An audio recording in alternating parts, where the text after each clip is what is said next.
Dan saya Ibu nggih. Bismillah. Assalamualaikum warahmatullahi wabarakatuh. Innalhamdulillah nahmaduhu wa nasta'inuhu wa nastaghfiruh wa na'udzu billahi min sururi anfusina wa min sayyiati a'malina may yahdihillahu fala mudhillalah wa may yudlil fala hadiyalah. Asyhadu an la ilaha illallah wahdahu la syarikalah wa asyhadu anna Muhammadan abduhu wa rasuluh. Allahumma shalli ala Muhammad wa ala alihi wa ashabihi ajma'in. Rabbishrah li sadri wa yassir li amri wahlul 'uqdatam min lisani yafqahu qawli amma ba'du. Senang sekali pada malam hari ini, hari Sabtu tanggal 20 April Bu nggih, yang kebetulan pas hari kelahiran saya yang ke-51 hari ini. Jadi sudah tua Bu saya itu nggih. Alhamdulillah bisa menggunakan hari ini untuk bertemu dengan panjenengan semua. Berharap pertemuan ini adalah pertemuan yang kita ikat karena takwa. Allahumma amin. Karena Allah sampaikan dalam surat Az-Zukhruf. Saya itu kadang hafal suratnya enggak hafal nomor ayatnya. Di surat Az-Zukhruf surat yang ke-43 pada ayat yang ke-67. A'udzu billahi minasy syaithanir rajim. Bismillahirrahmanirrahim. Al-akhillau yawma idzin ba'duhum li ba'din aduun illal muttaqin. Intinya begini, al-akhillau, pertemanan, persahabatan, perkoncoan, saniki anak kecil-kecil perbestian. Besti nggih. Pertemanan, persahabatan, perkawanan pada hari itu, maksudnya hari kiamat, akan saling bermusuhan, saling mencaci, saling memaki, saling mencela, kecuali pertemanan yang diikat karena takwanya kepada Allah. Oleh karenanya berharap malam hari ini menjadi saksi bagi kita semuanya bahwa kita pernah bersama dalam ketaatan. Allahumma amin. Berharap pula kita akan menjadi golongan orang-orang yang mendapat naungan dari Allah nanti ketika tidak ada naungan kecuali naungan Allah, yaitu di padang mahsyar. Karena sab'atun yudhilluhumullahu fi dhillihi yauma la dhilla illa dhilluhu, 7 golongan orang yang mendapatkan naungan pada hari tidak ada naungan kecuali hanya naungan Allah, yaitu di padang mahsyar, yang waktu itu matahari cuma dengan jarak 1 mil. 1 mil itu kurang lebih 1.600 km, tapi masih jauh, masih dekat begitu nggih. Karena sekarang itu jarak bumi dengan matahari kurang lebih 149 juta kilometer. 149 juta kilometer per hari ini saja. Panasnya Masya Allah, luar biasa nggih.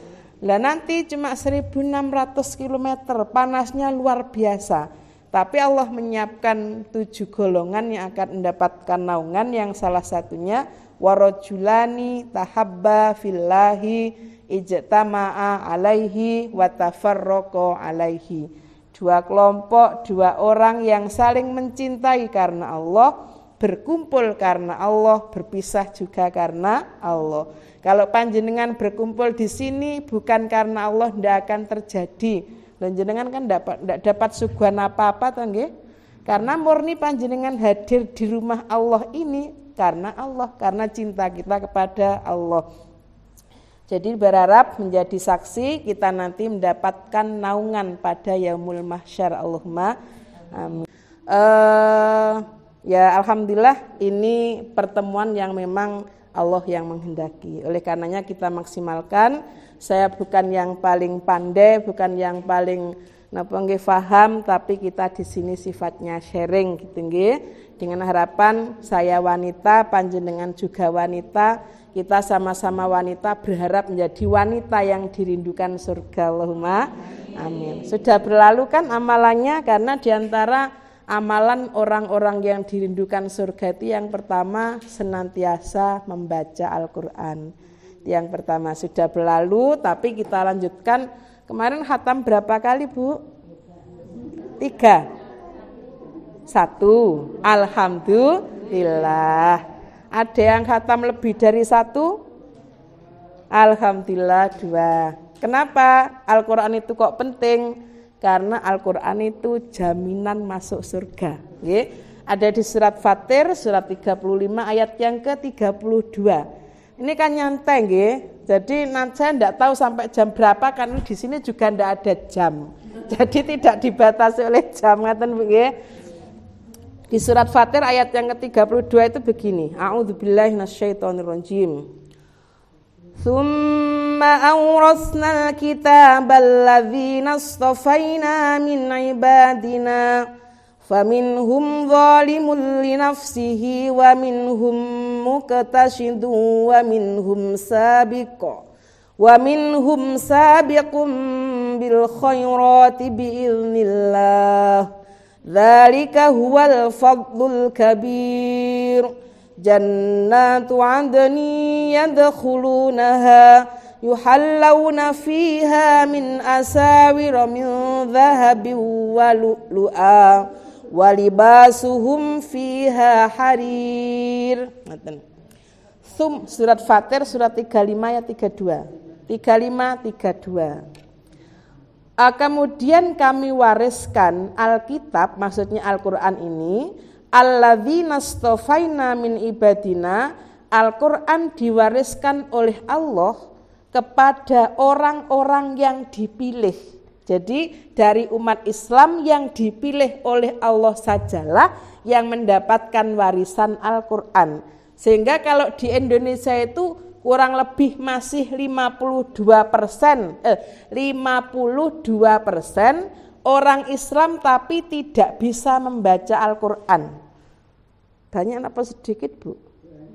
Banyak toh nggih? Ini survei ini yang pernah menyampaikan itu Ustaz Adian Husaini. Jadi ternyata dari survei itu 52% umat Islam Indonesia tidak bisa membaca Al-Qur'an. Karena ternyata Allah sampaikan orang-orang yang mendapatkan warisan Al-Qur'an itu hanyalah orang yang dipilih oleh Allah. Akhirnya, Bu, belajar membaca Al-Qur'an itu soro napa mboten, Bu? Sengsara napa mboten? Alhamdulillah. Kalau ngajari Iqra, Bu, saya itu ngajari Iqra, ibu-ibu umurnya 47 tahun. Tidak sebelumnya pernah bisa membaca Al-Qur'an, kemudian nikah, suaminya tidak sholat. Akhirnya kemudian ikut-ikutan tidak sholat. Dan cukup lama waktu tidak sholatnya. Jadi lebih dari 20 tahun tidak sholat. Akhirnya Allah kemudian memberikan hidayah, akhirnya mau sholat lagi. Mau sholat lagi, akhirnya kemudian minta saya ngaji di tempatnya. Akhirnya kemudian saya ngaji kajian ngaten niki. Terus kemudian saya tanya, karena saya lihat pas ngaji itu baca Quran itu kok bacanya kok gak pas gini. Mungkin baca tulisan yang Arab itu, nggak Arab yang di Indonesiakan itu, abjadnya, sehingga nggak pas. Akhirnya saya tanya, Mbak, sampean sudah bisa baca Quran po belum? Betul saged, Bu. Nah, bener lek kumbatin niki. Akhirnya pun karena sudah rutin ngaji itu pun kula, ayo ngaji. Nggih, Bu. Ayo kapan dimulai? Akhirnya wis aja ditunda-tunda, pumpung sehidup, saya bilang gitu. Nggih monggo. Akhirnya habis ngaji taklim itu kemudian saya ajari itu. Saya suruh beli Iqra terus ngaji. Akhirnya Masya Allah saya itu sakjane tidak mentala lihat ngajinya. Keringetnya itu, Bu, sak jagung-jagung. Ndrewumus. Padahal kipasnya itu kipas blower besar nih lho nggih. Belajar ngaji itu sampai keringatnya tuh ndrewumus, tapi saya biarkan memang terapi. Kemudian cerita, ya Allah, Bu, saya nyari uang tidak sesulit mempelajari Al-Qur'an. Karena memang beliau itu pedagang. Kula ndelok dhuwit gampang, Bu, ngaji Quran. Tapi kula seneng masih ndrumus-ndrumus seneng, nggih. Karena apa? Sudah dipilih oleh Allah sehingga mau belajar aba. abata, bata, sampai kemudian alhamdulillah sekarang sudah bisa membaca Al-Qur'an. Sawenengnya niku mboten karu-karuan. Lah, orang yang mewarisi Al-Qur'an bisa membaca dan mau membaca, mau menghafalkan, mau mempelajari arti kandungannya, mau mengamalkan, mau mengajarkan, pokoknya mencintai Al-Qur'an.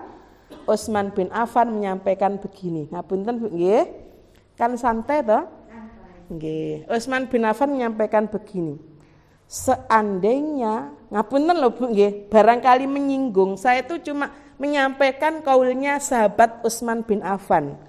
Seandainya manusia itu mempunyai hati yang bersih, pasti dia tidak akan pernah puas, pasti tidak akan pernah kenyang dengan Al-Qur'an. Nggih. Jadi ternyata ada korelasi antara hati dengan senengnya terhadap Al-Qur'an. Jadi ternyata mencintai Al-Qur'an, dan salah satu tandanya orang yang hatinya bersih itu ketika dibahas sesuatu tentang Al-Qur'an itu antusias, ya. Antusias kayak panjenengan ini semuanya, makanya antusias sekali pengen tahu ini. Itu yang sampaikan oleh Utsman bin Affan. Kemudian ketika sudah ada tanda-tanda seperti itu, orang yang sudah bisa mewarisi Al-Qur'an, Allah sampaikan dalam hadis dalam kelanjutan ayat, orang-orang tersebut yang sudah mewarisi Al-Qur'an terbagi menjadi 3 golongan. Yang pertama, karena diangkat yang pertama itu berarti ranking 1 nggih. Ranking 1 itu berarti juaranya. Sayang Bu, juaranya itu dzalimul li nafsihi. Orang yang dolimi dirinya sendiri. Siapa mereka? Bisa membaca Quran tapi tidak dibaca. Saya tuh punya teman Bu dulu juga mondok, nyalek. Tahun kemarin tuh nyalek. Terus kemudian nyari suara di jamaah ibu-ibu. Lah yang dicari ku minta suara di jamaah ibu-ibu ngaji dadakno, ya memang Allah menunjukkan nggih cerita. Kula niku Bu pun 12 tahun mboten buka Quran blas. Lah kula ning lah kok ngono kok bangga atau gak bahaya ta itu. Wong mau nyalek mau nyari suaranya ibu-ibu ngaji kok cerita 12 tahun gak buka Quran blas. Akhirnya ndak dapat suara sama sekali dari tempat jamaah ngaji itu tadi. Karena sudah berada di ambang bahaya itu tadi. Nah itu. Jadi sudah bisa baca tapi ndak dibaca.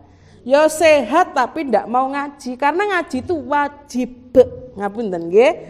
Karena panjenengan semua orang-orang yang sudah terbiasa ngaji, makanya saya sampaikan Mas yo ngaten saya mboten khawatir karena tidak tersinggung karena sudah paham ngaten nggih. Jadi ngaji itu wajib. Mboten ngaji berarti napa lek wajib niku Bu? Dosa.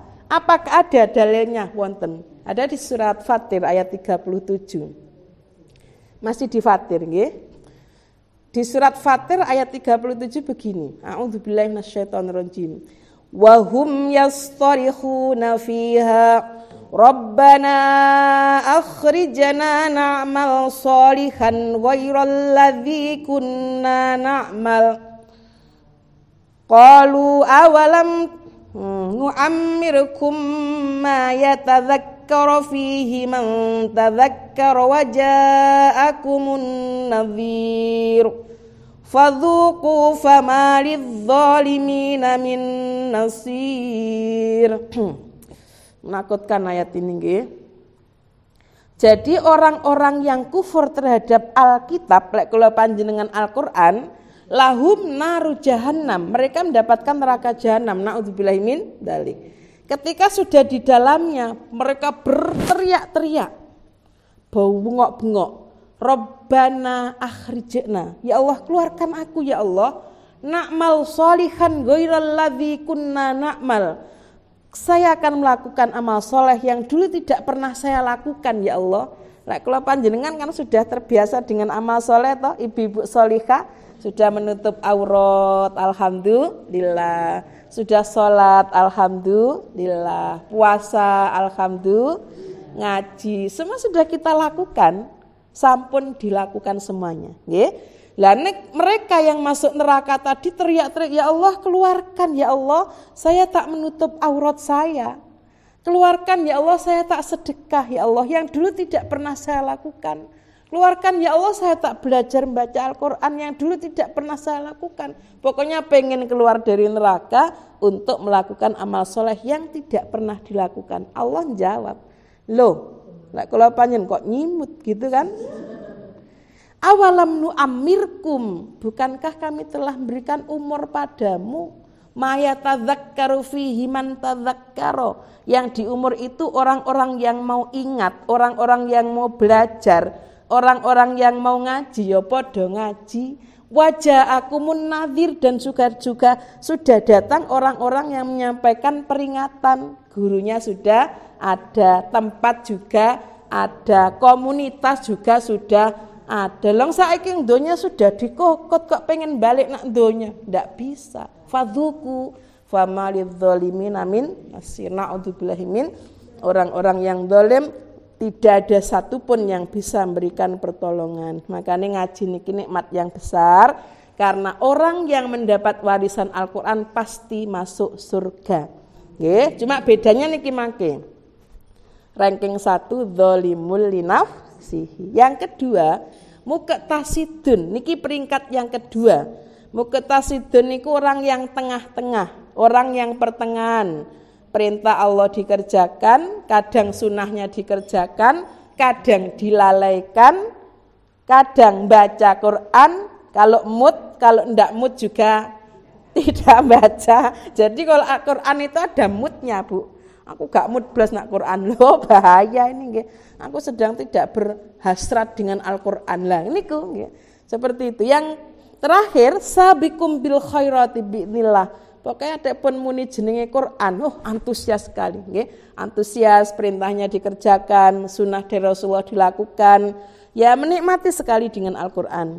Lah ketiga-tiganya kata Rasulullah, kulluhum fil jannah, semuanya di dalam surga. Cuma bedanya, adapun yang sabiqum bil khairat, orang-orang yang berpacu dalam mboten melodi, Bu nggih. Jenengan tasih ingat ta, Bu? Berpacu dalam melodi. Berarti generasi kula niki rasanya. Saniki mboten kenal anak-anak sekarang nggih. STW nggih. Orang-orang yang berpacu pokoknya kebaikan terkait dengan Al-Quran agak antusias untuk dikerjakan, untuk dikejar, untuk dinikmati, masuk surganya tanpa hisab. Alhamdulillah. Nah niki kok bisa? Karena Rasulullah sampaikan 70.000 umatku akan masuk surga tanpa hisab. 70.000. Dari 70.000 itu setiap satu orang bisa membawa lagi 70.000 orang lagi. Dan angka 70.000 itu menunjukkan banyak umat Islam yang bisa masuk surga tanpa hisab, yang salah satunya dengan Al-Quran. Nah, kemudian gimana kalau ibu-ibu sudah berusia kemudian mau menghafalkan Al-Quran? Bisa apa mboten? Bisa. Ada satu kisah, seorang nenek ketika masih anak-anaknya masih kecil, putranya 10 orang. Anak-anaknya masih kecil, tidak sempat menghafalkan Al-Quran. Umur 70 tahun, anak-anaknya semuanya sudah besar. Pun ageng sedaya, kemudian beliau ingin menghafalkan Al-Quran di usia 70 tahun. Anak bungsunya yang setiap hari mentahsin. Jadi anak bungsunya mentahsin tiap hari satu baris, umur 92 tahun, berarti berapa tahun, Bu? 22 tahun, ya. 22 tahun beliau menghafalkan, alhamdulillah 30 juz semua sudah dihafalkan. Kuncinya ada pada motivasi, ya. Ketika kita sudah punya motivasi untuk menghafalkan Al-Quran, semuanya itu bisa. Kenapa? Karena yang jamin Allah, walaqad yassarnal Qur'ana lidzikri fahal mim muddakir. Ada wa, ada lam, ada qad, kemudian tasdid di sin. Ini penguatan bahwa dan sungguh Al-Qur'an itu sangat mudah untuk diingat-ingat. Berarti lah eling-eling niku menghafal kan nggih?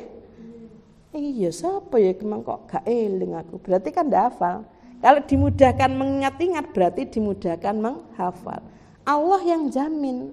Fahal mim muddakir, adakah orang yang mau mengingat, mau menghafal? Berarti orangnya yang berpengaruh mau menghafal apa tidak itu tergantung pada orangnya.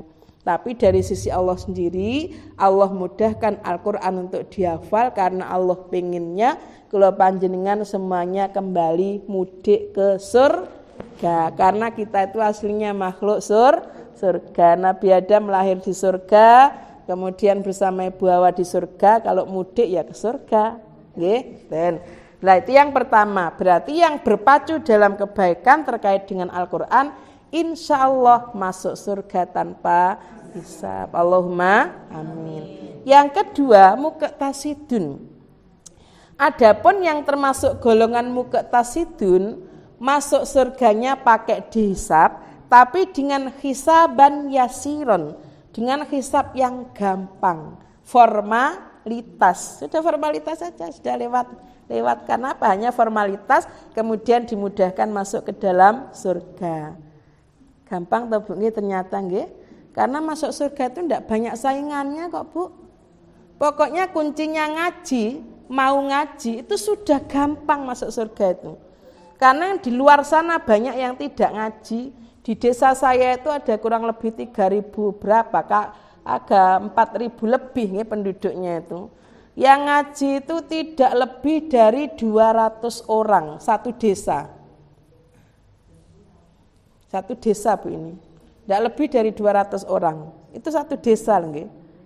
Padahal dari 4.000 orang lebih. Berarti banyak yang tidak ngaji. Pun itu yang muqtasidun. Adapun yang dzalimul linafsihi, mendolimi dirinya sendiri, mereka akan ditahan dulu sepanjang selama padang mahsyar. Jadi mereka menunggu di padang mahsyar sampai semua manusia sudah ke tempatnya masing-masing.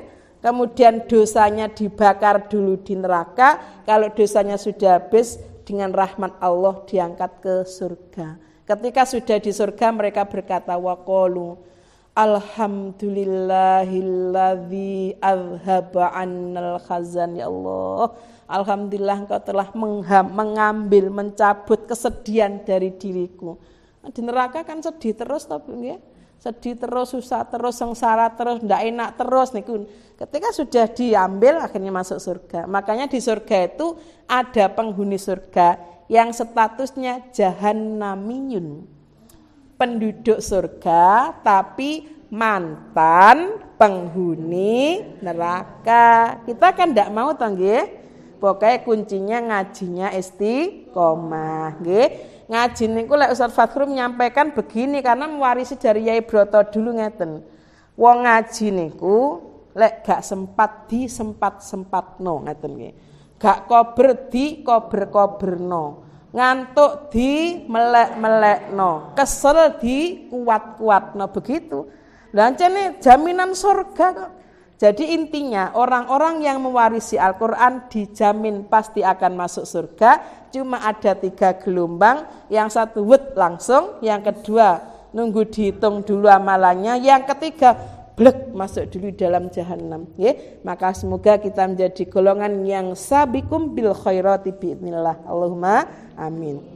Itu pertama, wanita. Bukan wanita saja, semuanya yang dirindukan surga. Berarti yang pertama senantiasa selalu membaca Al-Quran. Dan selalu membaca Al-Quran itu bukti cinta kita kepada Allah. Kalau angkatan panjenengan dan kula ngaten iki dulu ketika disenengi lawan jenis pakai surat napa WA Bu? Nah, langsung ini punya pengalaman ini. Pakai surat. Wong saya punya teman itu lapo nak jero kamar sampai genggem. Loh, lah surat cinta ya awakmu ya kan. Bacanya kamar mandi Bu biar enggak ketahuan temannya, itu surat cintanya dibaca situ pakai surat. Lah ketika surat itu dibaca tandanya cinta sama yang buat surat. Lek yang buat surat enggak disenengi mau buka amplop merah jinggap, merah napa? Merah muda? Enggak mau Bu. Apa maneh buka ngrasakno buka wis brek tempat sampah. Karena ndak cinta. Tapi ketika cinta dibuka pelan-pelan, wis tersenyum-senyum, dibaca dengan penuh perasaan karena punya pengalaman semua ini kayaknya ini. Nggih. Enggak punya. Iya, karena pengalaman kita kan masih di dunia surat. Makanya dulu itu ada lagu-lagu dulu itu Masya Allah isinya kalau romantis kan begitu nggih. Katakan lupa kan. Surat cintaku yang pertama. Lah kula sing pun lali mboten nate murojaah. Seperti melodi yang indah. Lah niku nggih, jane pun angkatan zaman biyen nggih ngaten niku pun. Sakniki pun mboten enten. Sakniki sine lagu niku sambatan ono lara ati disambatno ngalor ngidul sakniki. Sakitnya tuh di sini di dalam hatiku. Waduh, ngalor sambatan mriko jamaah dangdut ya gak kenal kok moro disambati sakit hati ya percuma. Yang sakit hati sambatin nak medsos nang sentantus sapa saking tambah niku nggih tambah mengacaukan keadaan. 1. Selalu membaca Al-Qur'an. Selalu itu berarti di sebagian besar waktunya. Artinya apa?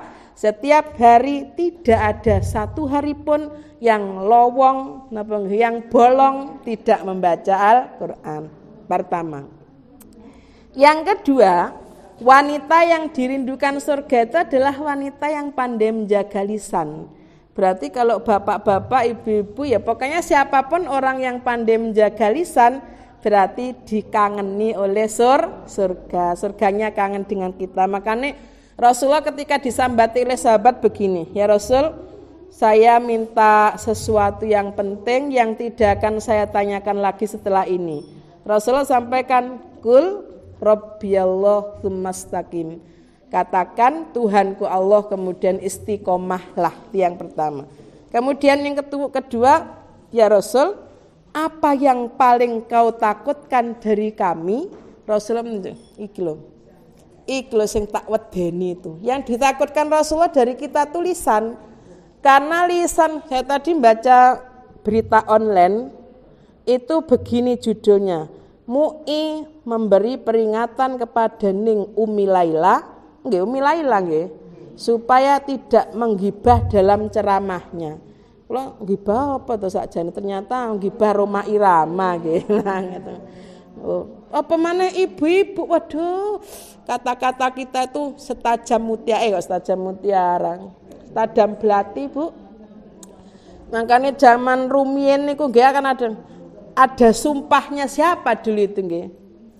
Demi langit dan bumi aku bersumpah. Sinten niku sing nyanyi nggih? Dirimu tak mungkin lagi ku maafkan. Dari lisan nggih. Niki yang ditakutkan Rasulullah. Kenapa? Dari lisan kita dibuat untuk memaksimalkan amal soleh bisa, tapi untuk memperbanyak neraka juga bisa. Lah ya napa Bu kula panjenengan blonjo ngaten man krungu-krungu. Iku lho, istrine Cak Mat kok sekarang jarang kelihatan ya. Itu katanya itu kemarin tersangkut sama Bang Tidil akhirnya dipulangkan. Wis dadine dawa ceritane. Lah setan niku pinter Bu ngasih tema itu Bu. Tema sak wil ngaten menang kan sudah sak dunia kena kabeh. Sing gak kula panjenengan ndak pernah ketemu lho akhirnya kabeh kegibah nggih. Makanya Rasulullah takut dengan lisan kita nggih, sehingga kita bisa menjaga lisan masuk orang-orang yang dirindukan oleh surga. Bisa tapi nggih? Bisa. Apakah caranya kita tidak keluar rumah? Bukan. Jadi Rasulullah sampaikan begini, wanita yang baik itu bukan wanita yang berdiam diri di rumah supaya tidak berbuat kezaliman, tapi orang yang keluar rumah bergaul dengan masyarakat dan sabar dengan gangguan mereka. Nate diganggu Bu? Nate pernah diganggu orang lain? Oh enggak pernah, Masya Allah, Alhamdulillah. Perumahan whisper ini benar-benar ibu-ibu sholihah semuanya berarti. Jenengan lo nggak pernah merasa terganggu dari orang lain. Pada zamannya Rasulullah niku, Rasulullah bolak-balik diwaduli. Ada seorang wadul sambat mengeluh, Rasul, saya tuh punya tetangga wanita, sakjane itu ahli ibadah, tapi mulutnya nih kalau masya Allah kok tipis sekali, gampang ngilokno tiyang. Lah ya klambi ngene digawe iku jalan-jalan nak perumahan ngisin-ngisini wong whisper ngene. Ada lagi pokoknya suka sekali, mulutnya tuh selalu ada saja yang mau dibuat gunjingan. Akhirnya Rasulullah sampaikan, hiya finnar, neraka kayak gitu tempatnya. Naudzubillahi min dzalik. Kemudian suatu ketika cerita lagi, ya Rasul, saya tuh capek punya tetangga fulanah. Kenapa? Ndak pernah berhenti ganggu. Gampang. Perabotmu keluarkan semuanya ke jalan. Maka setiap orang yang lewat akan melaknatnya. Akhirnya benar Bu, meja dikeluarkan di jalan raya depan rumahnya, lemari dikeluarkan, kursi dikeluarkan. Akhirnya orang-orang pada tanya, kenapa kok dikeluarkan kursinya? Itu saya capek dengan tangga saya, tiap hari dicelatu, dimarahi, dilokno, dicelak. Oh, laknatullah temenan. Akhirnya lama-lama tangganya yang suka zalim tadi dengar, kok tiap kali orang lewat mesti ngelaknat saya. Akhirnya datang pada Rasulullah, ya Rasul, kok tiap orang lewat di depannya fulanah kok mesti ngelaknat saya ya? Iya memang saya yang nyuruh. Loh kenapa? Tetanggamu itu loh lapor ke saya kalau kamu itu suka ganggu dia, zalim pada dia. Gitu aja kok dilaporkan. Lah kan kedzaliman itu besar. Yaudah kalau gitu saya tak mohon maaf. Akhirnya pulang, mohon maaf. Sudah akhirnya aman pun ditarik kembali barang-barang. Karena apa? Ternyata orang yang suka ganggu itu banyak. Karena kasus Sidoarjo pun beres napa mboten Bu Masriyah niku Bu. Yang suka buang kotoran. Ya saya itu sampai bingung mikir, gimana cara madaini itu loh kok bisa kotoran diwadai terus dibuang ke tetangganya. Sampai enggak masuk nalar saya itu. Kok bisa? Ya ada loh wanita sampai seperti itu loh, Masya Allah. Oke. Yang kedua menjaga lisan. Yang ketiga orang-orang yang memberikan makan pada orang-orang yang lapar. Oke. Ternyata memberikan makanan itu pahalanya itu istimewa. Kalau Allah sampaikan di surat Al-Insan, surat yang ke-76, Allah sampaikan begini, a'udzubillahi minasyaitonirrajim. Innal abrara yashrabuna min ka'sin kana mizajuha kafura. Ainan yashrabu biha ibadullahi yufajjirunaha tafjira. Yufuna bin nadhri wa yakhafuna yawman kana syarruhu mustatira. Wa yut'imuna at-ta'ama 'ala kubbihi miskinan wa yatiman wa asira. Innama nut'imukum liwajhillahi la nuridu minkum jazaa'an wa la syukura. Inna nakhafu min rabbina yawman 'abusan qamtarira. Sesungguhnya orang-orang yang abror itu kumpulan dari kebaikan-kebaikan yang bermacam-macam. Jadi kebaikannya bukan hanya satu jenis tapi banyak kebaikan, macam-macam. Akan mendapatkan minuman di surga yang namanya kafuro. Kenapa demikian? Karena satu, yufuna bin nadhri, menyempurnakan nazarnya. Nazar yang baik-baik. Makanya tidak boleh bernazar. Nanti kalau saya sudah khatam 5 kali membaca Al-Quran, saya mau jegur sumur, tidak boleh. Karena itu menjerumuskan diri sendiri.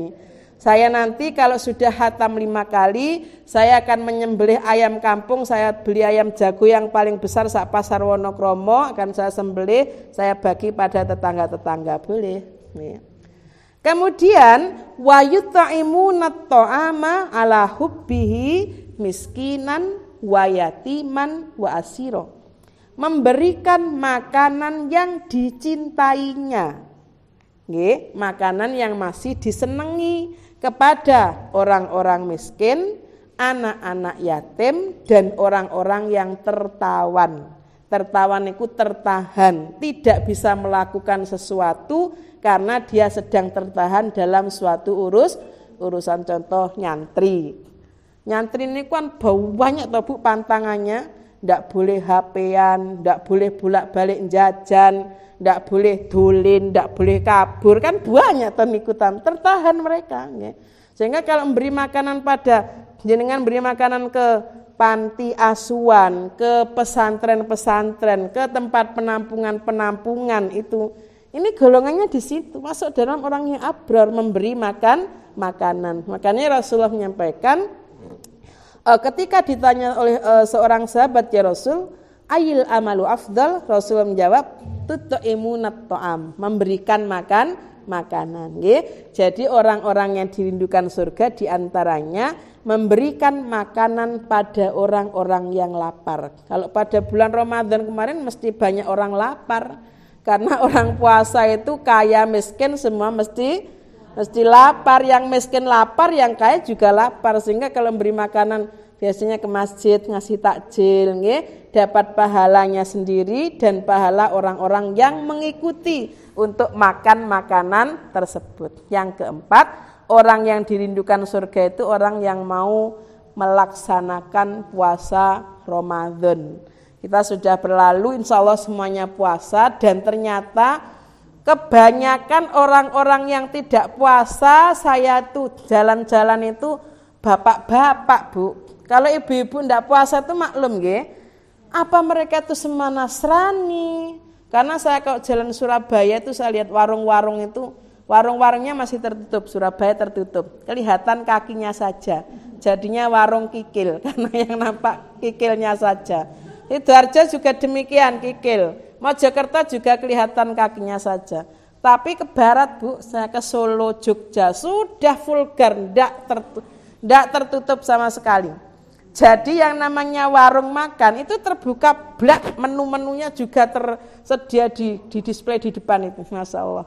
Makanya orang-orang yang berpuasa Ramadan itu anugerah besar dari Allah, karena mereka tergolong orang-orang yang dirindukan surga. Ini masih pembukaan loh Bu, ini gimana ini?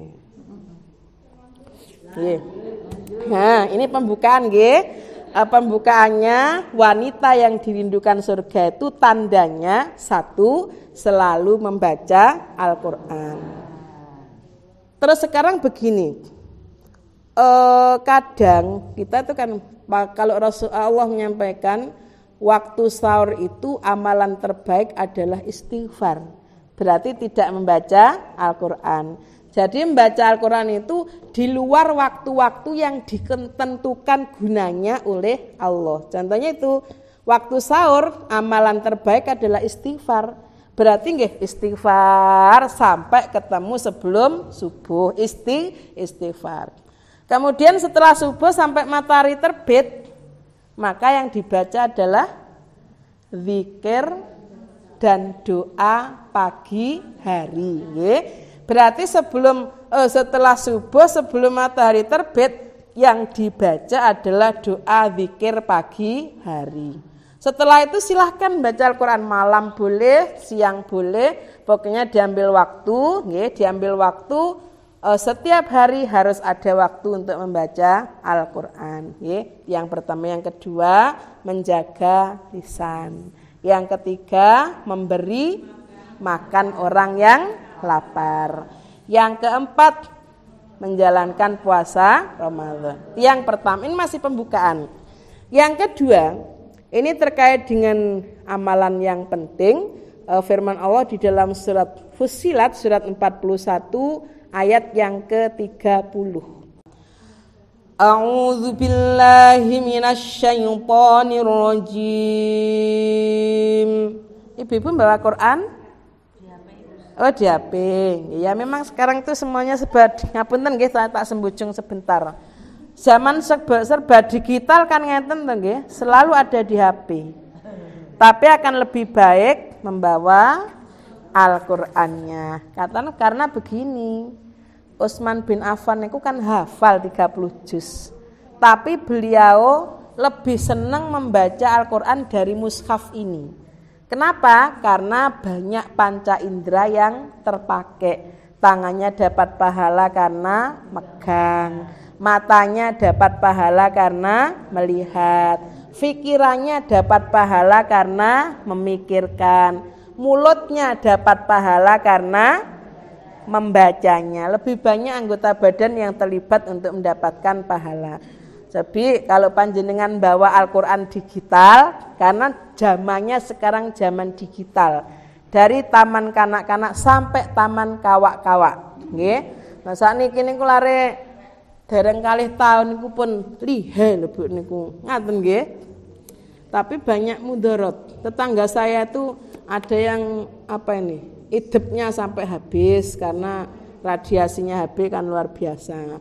Ada yang tidak bisa jalan karena ketika ibunya itu repot urusan rumah, anaknya dikasih HP, pakai YouTube, lihat gambar-gambar, duduk terus, tidak dilatih berjalan, tidak diajak begitu, akhirnya tidak bisa jalan. Terus ada juga yang karena ibunya, jadi korban ibu yang agak malas tadi. Dan rata-rata ibu-ibu generasi stroberi ngaten niku nggih, maunya yang instan. Makanya sakniki mboten enten Bu lare mboten pampersan. Kula niku mboten sawen pokoke ketok lare dipempesi niku. Saaken dipunapa dicepet-cepet niku lho ngepres ngaten nggih. Riyen Bu ya kompolan ngaten biasa. Makanya mungkin pahalanya beda nggih anak sekarang dengan ibu-ibu dulu. Sekarang ndak pernah tersentuh dengan pipisnya nggih. Awak jenengan rumiyin nggih pempes napa mboten Bu? Anak-anak kita. Popok nggih alhamdulillah. Wong kula rumiyin anak kedua niku masih pernah pempesan kalau perjalanan tok, sampai rumah langsung tak bedel, tak lemparkan jauh. Kasihan. Jadi ayat ini Allah sampaikan begini. Sampun dibuka Qur'annya surat Fussilat surat 41 ayat 30 pas. Nggih, monggo sareng-sareng saya. Ibu-ibu biasanya bacanya iramanya Ummi. Nggih. Pakai ras nggih, monggo. A'udzu billahi minasy syaithanir rajim. Bismillahirrahmanirrahim.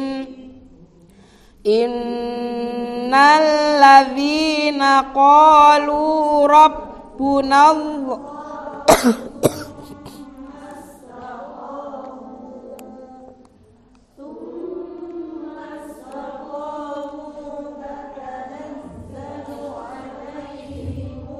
malaikatu alla takhafu wa la tahzanu wa abshiru bil jannatil lati kuntum tu'adun.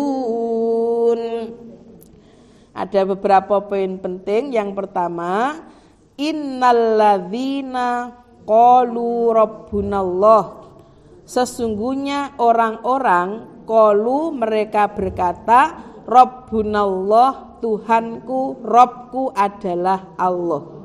Itu yang pertama. Jadi siapapun orang berarti ini hanya orang yang beriman, nggih. Lek mboten beriman mboten mungkin purun mengucapkan rabbunallah. Walaupun ketika lahirnya sudah membawa rabbunallah. Allah sampaikan surat Al-A'raf 172. Di situ Allah menyampaikan wa idz akhadha rabbuka min bani adama min dhuhurihim dzurriyyatahum wa asyhadu ala anfusihim alastu birabbikum qalu bala syahidna. Jadi ketika Allah mengambil perjanjian dengan anak cucu Adam pada sulbi mereka, artinya ketika masih di alam arwah, masih di alam arwah, belum masuk ke dalam jasadnya, Allah membuat persaksian atau perjanjian dengan para arwah. Alastu birabbikum, bukankah aku ini Tuhanmu? Semua menjawab qalu bala syahidna. Betul ya Allah, kami bersaksi bahwa Engkau adalah Tuhan kami. Pun jadi semua bayi lahir Walaupun ibunya Katolik Protestan, diberi Ustadz Bangun, Bu. Ustadz Bangun Samudra dulu ketika ceramah itu gini. Ya, Protestan. Jelas Protestan, Bu. Karena apa? Protestan. Ya karena ya Protestan, karena pro dengan setan. Beliau sampaikan begitu. Kok saya jadi ngikut? Tapi saya tidak menggunjing, ini maksudnya. Karena Ustadz Bangun pernah menyampaikan gitu. Ustadz Bangun Samudra, karena beliau kan alaf toh nggih. Jadi walaupun ibunya Hindu, Buddha, Katolik, Protestan, Konghucu, Dharma Gandul, Sinto dan lain sebagainya, bayi procot lahir dalam keadaan fitrah, membawa Rabbunallah, membawa la ilaha illallah. Semua membawa itu. Cuma sayang fa'abawahu yuhawwidanihi au yunassiranihi au yumajjisani. Kedua orang tuanya lah yang menjadikan anak itu jadi Yahudi, Nasrani maupun Majusi. Dengan apa? Dengan pendidikan, dengan pembiasaan, dengan keteladanan. Makanya kalau dikatakan oleh para ulama madrasatul ula. Ibu itu adalah sekolah yang paling utama bagi anak-anak. Ingat niku to nggih, Einstein. Einstein nggih disampaikan bahwa Einstein itu bodoh sekali. Ternyata ibunya yang ngajari, ibunya dengan telaten akhirnya jadi pinter. Kemudian Imam Syafi'i juga ibunya dengan telaten, nggih, sambil bermain, nggih, dibarengi bermain, tapi ibunya senantiasa menyuarakan suara-suara Al-Qur'an. Ya memang ibu itu karena kalau Rasulullah menyampaikan al-jannatu tahta aqdamiha, bahwa surga kamu ada pada telapak kakinya. Ya karena tanggung jawab kita itu besar. Makanya sing nangisi putrane dalam berdoa sinten, Bu? Ibu yang ngasih asi napa asi nggih? Bukan aspi kan? Alhamdulillah nggih. Yang ngasih asi ibu, yang nyuapin juga ibu, yang gendong ibu, ya kemana-mana ya memang ibu yang paling utama. Ya, jadi dengan itu, dengan pendidikan dan semuanya itu, anak bisa jadi Yahudi, Majusi, Nasrani. Saya punya teman Muslim, anaknya disekolahkan di sekolah Katolik Untung Suropati Krian. Ya anaknya sih tidak berubah identitas sebagai Muslim, tapi perilaku sehari-harinya mendekati kegiatan-kegiatan kenasranian. Makanya saya sampaikan, lho Bu, sampean saiki sampean walek sudah diajak nang masjid, ndak mau Butin. Yang ini kilo ya sampean kari getune ya. Suami sudah terlanjur meninggal, padahal kepinginannya cuma satu suaminya itu. Kepingin ke masjid sama istrinya, sama anaknya. Belum keturutan sudah meninggal dunia. Kalau panjenengan bentauin tentang masjid, tidak terasa kan? Karena sudah setiap hari kita lakukan, dan Rasul sampaikan, artinya begini. Ketika kamu melihat orang yang biasa datang ke masjid, saksikan, dia itu orang yang beriman. Artinya apa? Datang ke rumah Allah itu karena yakin bahwa iman, percaya bahwa di situ Allah yang kita puja, yang kita sembah. Ternyata pingin ini mek sewi tok kepengin Butin untuk ke masjid bareng anak istri, padahal kalau panjenengan setiap hari sudah menjalankan. Okay. Ternyata ada orang yang sing kepinginnya hanya satu kenikmatan bisa ke masjid. Okay. Orang-orang yang berikrar berkata Tuhanku Allah, kemudian sumastaqamu, kemudian istiqomah, teguh pendirian. Karena kalau sudah Rabbunallah itu maka konsekuensinya la ilaha illallah. Tidak ada sesembahan kecuali hanya Allah. Makanya Rasulullah motivasi kita semuanya, man mata wa akhiru kalamihi la ilaha illallah dakhalal jannah. Barang siapa yang meninggalkan dunia, kalimat terakhir yang diucapkan la ilaha illallah, maka dia akan masuk surga. Nggih. Karena itu jaminan dan tidak bisa dipelajari, Bu, kecuali setiap hari kita terbiasa berkata itu. Ada satu kisah, seorang kiai suatu ketika kiai itu punya burung yang bisa ngomong, itu burung nebeo nggih. Punya burung beo. Sama Pak Yai diajari berkata-kata cuma satu, la ilaha illallah. Jadi ngomongnya la ilaha illallah, la ilaha illallah. Kalau burungnya teman saya tuh bisanya cuma assalamualaikum, assalamualaikum, assalamualaikum gitu. Bisanya la ilaha illallah. Qadarullah suatu ketika terbang rendah, ketubruk sepeda motor, mati plek nggih, mati napa? Mati klek nggih, mati klek. Pak Yai mau nangis. Kemudian sama santrinya didatangi. Yai, kenapa sih Yai wong burung aja kok ditangisi? Di pasar kan banyak. Kita beli lagi terus nanti diajari lagi kan bisa lagi. Bukan itu yang kutangisi. Dia itu sudah tak latih setiap hari ngomong la ilaha illallah, tapi mati dia tidak bisa ngomong la ilaha illallah. Itu saya jadikan pelajaran. Apa ya aku besok itu bisa mati dengan mengucapkan la ilaha illallah. Makanya saya nangis itu karena saya itu takut ya. Karena apa? Karena tidak bisa kursus. Saya tak kursus baca la ilaha illallah kalau nanti biar mati biar bisa la ilaha illallah, tidak bisa. Ya, karena apa? Karena memang itu la ilaha illallah itu akan sudah menyatu dengan tangan kita, menyatu dengan mata, pikiran, hati, kaki, semuanya sudah menyatu. Ya. Barang siapa yang meninggalkan dunia dengan akhir kata la ilaha illallah dakhalal jannah. Man mata wa huwa ya'lamu annahu la ilaha illallah dakhalal jannah. Barang siapa yang mati dan dia tahu bahwa sesungguhnya tidak ada sesembahan lain kecuali Allah, masuk surga. Karena pengetahuannya Tuhan itu hanya Allah, ya ndak moron anggone Yesus Pirtus, ndak datang ke situ, ndak datang ke Gautama, Buddha, Gautama, ndak datang anggone dukun-dukun. Saya itu punya teman yang saya mau warai habis-habisan. Suatu ketika gini, Bu. Sudah ya bendina ya la ilaha illallah, satu la ilaha illallah. Suatu ketika suaminya itu kecantol wil, nggih, kecantol wil. Kemudian karena jengkel, willnya itu bukan hanya ambil suaminya, tapi juga dia itu kena hartanya. Jadi minta apa itu dibelikan. Akhirnya datang ke ngapunten ada yang Banyuwangi, Bu? Nggak ada, nggih? Oh, saya ini menceritakan teman saya, nggak apa-apa, Bu, nggih? Bukan untuk mencela, itu menyampaikan kisah nyata. Datang ke Banyuwangi sendirian, bawa uang 15 juta. Sampai di sana ketemu dengan wong pinter yang dituju itu. Kemudian ditanya, bawa uang berapa, Bu? 15, Yai. Akhirnya kemudian setelah itu dibilangin, Bu, ini boneka, satu boneka ini 5 juta. Oke. Saya sampean bawa uang 15 juta berarti dapat 3 boneka.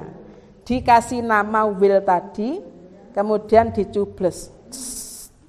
Cublesan pertama mendal, berarti 5 juta hilang. Cublesan kedua mendal lagi, 5 juta hilang.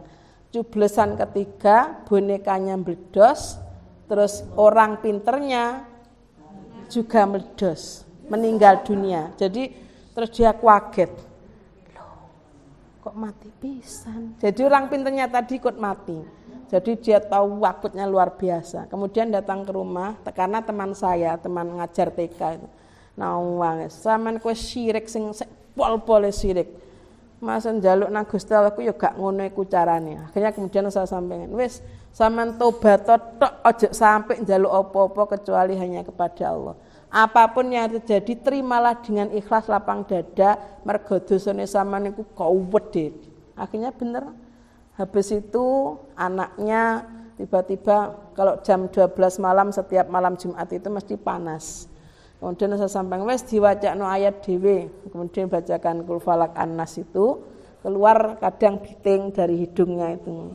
Kadang keluar lintingan daun pisang, kadang keluar kerikil-kerikil. Terus sampai anaknya sembuh. Ojo adik minta kepada dukun-dukun lagi.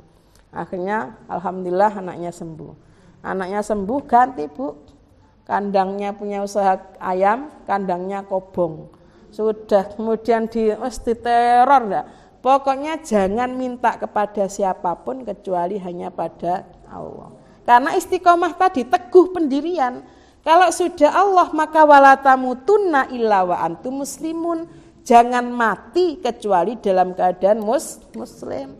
Karena apa? Harus teguh pendirian. Kalau sudah Rabbunallah semastaqamu, maka berarti inna sholati wa nusuki wa mahyaya wa mamati lillahi rabbil alamin. Karena sudah konsekuensinya Allah Rabbunallah Tuhanku Allah, maka ibadahku, hidupku, salatku, ibadahku, hidupku, matiku semuanya hanya untuk Allah. Kalau sudah diserahkan semuanya kepada Allah, pun kula panjenengan enteng. Maka kenapa perlu ngaji? Ngaji itu adalah usaha supaya Rabbunallah kita itu teguh sehingga enggak bisa diombang-ambingkan. Karena saya itu dapat cerita dari teman-teman misionaris sekarang itu sudah enggak pakai enggak pakai tebeng aling-aling. Begitu vulgar menyiarkan agamanya itu. Jadi membawa buku bukan lagi Yesus, yang dipakai itu Nabi Isa. Karena Nabi Isa kan umat Islam familiar dengan Nabi Isa. Di Bendul Merisi yang diceritakan itu. Masuk anaknya itu tinggal di perumahan di sana, didatangi. Ya, kan sudah sering terjadi itu, ya. Jadi teguh pendirian, kalau sudah Rabbunallah, maka semua yang menjadi hukum Allah itu dipegang teguh. Pokoknya gak Allah enggak. Pakaian model dari Allah gimana? Menutup aurat. Kalau pakai jilbab, kalau Allah sampaikan ya suruh ini menurunkan, ya. Makanya enggak tertarik untuk pakai jilbab yang diwer-wer, kemudian dikasih konde di sini, dikasih konde di sini, di belakangnya, atau ditutup, enggak tertarik. Kenapa? Karena Rabbunallah, karena sudah yakin Allah yang memberikan syariat, pasti ini jalan surga. Kenapa? Di balik semua syariat Allah itu pasti ada kebaikan. Allah sampaikan kalau kita menutup aurat itu di ayat terakhir surat Al-Ahzab ayat yang ke-59 insyaallah wa kanallahu ghafurur rahima. Allah Maha Pengampun, Allah yang Maha Penyayang. Makanya dijaga teguh pendirian, jangan sampai kita tertarik untuk menutup untuk pakai jilbab yang modelnya tidak turun, yang dikasih konde, kasih apa-apa itu loh Bu. Ya kan banyak nggih. Ya, makanya ya itu. Kalau sudah Rabbunallah maka istiqomah cara makan ditentukan oleh Allah Rasul, halalan thayyiban, yang halal, yang baik. Yang baik itu berarti apa? Baik bagi kesehatan. Karena Rabbunallah dan dokter sudah sampaikan Ibu, asam auratnya agak tinggi nggih. Mohon Ibu tidak makan emping ya. Aduh Dok, itu loh kesukaan saya. Ya sudah, mohon maaf. Ini ada resikonya. Karena ada kaitannya loh Bu nggih. Rabbunallah dengan makan yang halal thayyiban itu ada hubungannya. Jalan raya, ada lampu hijau merah, ada lampu hijau kuning merah. Kalau sudah yakin Rabbunallah, karena itu aturan kepolisian, maka ya hanya jalan ketika hijau. Masih merah walaupun sepi ya tetap berhenti. Di bypass Krian suatu ketika ada kejadian. Lampu dari timur habis hijau sudah berganti merah. Waktunya giliran dari selatan. Tapi selatan belum hijau masih merah. Yang dari timur karena dari selatan belum jalan, yang dari timur nyelewonong dari selatan ibu-ibu karena waktu gilirannya sakjane dari selatan, ibu-ibu dari selatan sama dari timur ketemu pruak di depan saya. Allahu Akbar. Ya kok mboten sabar to Bu, sampean ibu wis tuwek, bapak tuwek pun kula tinggal Bu ijo nggih. Klepek-klepek kula nggih mboten saged melok nolong kaya keburu jam itu tadi. Karena apa? Karena di balik aturan itu pasti ada keselamatan. Semua yang Allah syariatkan mesti mengandung keselamatan. Sedekah karena ada fadilahnya. Menjadi naungan nanti pada yaumul kiamah, mendinginkan alam kubur dan fadilah yang lain. Jadi kalau sudah Rabbunallah maka inna sholati, sholatnya, ibadah sembahyang kalire, hidup kita, mati kita semua hanya untuk Allah. Rela mbek Allah itu diapakan saja, wis pokoknya rela. Kongkon nutup aurat ngene ya gelem. Kongkon budal nang masjid juga mau berangkat ke masjid, disuruh infak juga mau infak, disuruh baca Quran juga mau baca Quran, disuruh napa ngomong sing apik juga ngomong yang baik-baik. Untuk cara yang baik-baik juga dilakukan cara yang baik-baik. Itu kehendaknya Allah. Karena sebagai komitmen dan konsekuensi untuk perkataan Rabbunallah. Tsumastaqamu, kemudian teguh pendirian mempertahankan yang baik-baik itu. Nah, apa yang Allah sampaikan? Tatanazzalu alaihimul malaikatu alla takhafu wa la tahzanu. Malaikat akan turun kepada kita. Kapan? Saat menjelang kematian. Saat menjelang kematian, malaikat datang, alla takhafu. Bu, enggak usah takut ngadepi akhirat ya. Enggak usah takut ngadepi mati. Enak kok mati itu. Enak, senang gitu. Jadi malaikat datang untuk memberikan hiburan, ya. Karena apa? Karena sudah istiqomah teguh pendirian dalam menjaga Rabbunallah. Jangan bersedih hati ya. Anak-anak dijaga kok oleh Allah. Jangan bersedih hati ya. Anak-anak sudah dicukupi rezekinya. Jangan bersedih hati, anak-anak agamanya baik-baik saja. Ibu tidak usah bersedih ya kalau kemarin pengen beli helikopter tapi tidak jadi bisa beli. Karena apa? Tidak bersedih hati atas apa yang tidak didapatkan waktu di dunia. Itu yang pertama. Kemudian wabasyiru bil jannatil lati kuntum tu'adun. Ibu bergembiralah. Ibu akan ketemu dengan surga yang telah dijanjikan oleh Allah. Nggih.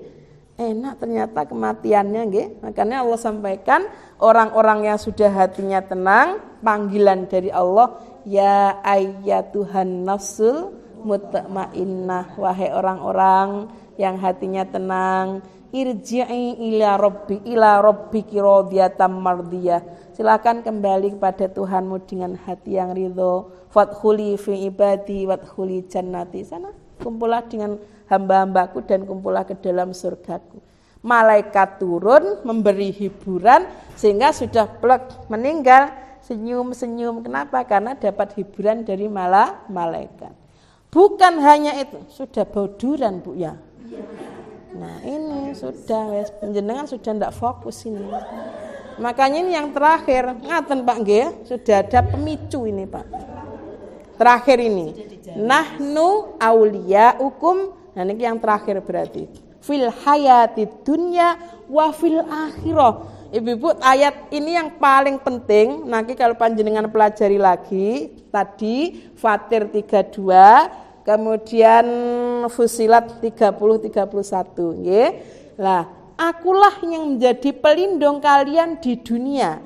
Ngelindungi gimana? Di dunia dibimbing dalam hidayahnya, diarahkan selalu dalam kebaikan, diarahkan pada jalan keselamatan. Karena apa? Dengan iman Allah menjamin keselamatan kita, dengan iman Allah menjamin pertolongannya pada kita semuanya. Makanya malaikat turun. Nak donya nggih diarahkan oleh malaikat yang baik-baik, dibimbing, dibina, dijaga. Di akhirat juga akan ketemu dengan malaikat.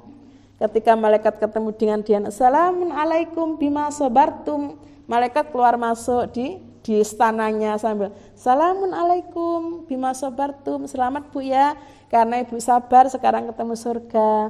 Selamat Bu ya, karena Ibu sudah bersabar mencari ridha Allah sekarang ketemu surga. Selamat ya. Malaikat kuncinya Rabbunallah tsumastaqamu. Itu yang pertama. Yang kedua, jangan pernah tidak membaca Al-Quran dalam satu hari pun. Diusahakan sesibuk apapun ada waktu untuk Al-Quran. Jadi kesimpulannya cuma dua, Al-Quran dan istiqomah menjaga la ilaha. Ibu-ibu, demikian yang dapat saya sampaikan sedikit dari firman Allah. Barangkali ada salah khilaf yang saya sampaikan. Barangkali ada yang menyinggung pada kesempatan kali ini. Sebagai manusia biasa, saya mohon maaf yang sebesar-besarnya.